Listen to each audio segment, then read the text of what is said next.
Andhra Pradesh deputy CM Pawan కళ్యాణ్కు ప్రధాని phone చేశారు. ఎందుకంటే పవన్ కళ్యాణ్ చిన్న కుమారుడు మార్క్ శంకర్ ఆరోగ్యం గురించి తెలుసుకోవడానికి. ఇంతకీ ఈ విషయం ఏమిటంటే, సింగపూర్లోని పాఠశాలలో జరిగిన అగ్ని ప్రమాదంలో పవన్ కళ్యాణ్ తనయుడు మార్క్ శంకర్ గాయపడ్డాడు.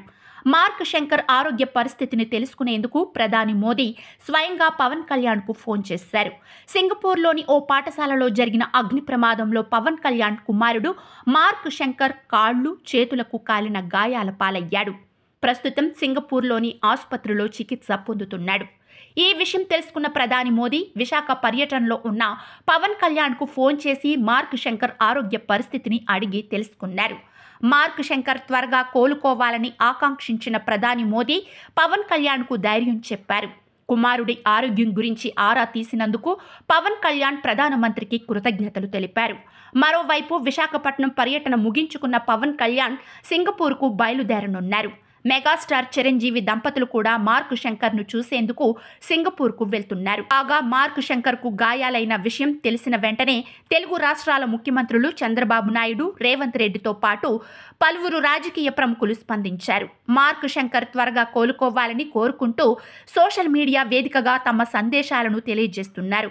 పవన్ కళ్యాణ్ కుటుంబానికి తమ ప్రగాఢ సానుభూతిని తెలియజేస్తున్నారు. పవన్ చిన్న కుమారుడు మార్క్ శంకర్ సింగపూర్లోని తన పాఠశాలలో జరిగిన అగ్ని ప్రమాదంలో గాయపడ్డాడు. ఈ ప్రమాదంలో మార్క్ శంకర్ చేతులు, కాళ్లకు గాయాలు కావడంతో పాటు ఊపిరితిత్తుల్లోకి పొగ వెళ్లినట్లు సమాచారం. వెంటనే స్పందించిన పాఠశాల సిబ్బంది అతడిని స్థానిక ఆసుపత్రికి తరలించి చికిత్స అందిస్తున్నారు. మెగాస్టార్ చిరంజీవి తన తమ్ముడు పవన్ కళ్యాణ్ కుమారుడి ఆరోగ్య పరిస్థితిపై తాజాగా సమాచారం అందించారు. 8 ఏళ్ల మార్క్ శంకర్ ప్రస్తుతం బాగానే ఉన్నాడని ఆయన తెలిపారు.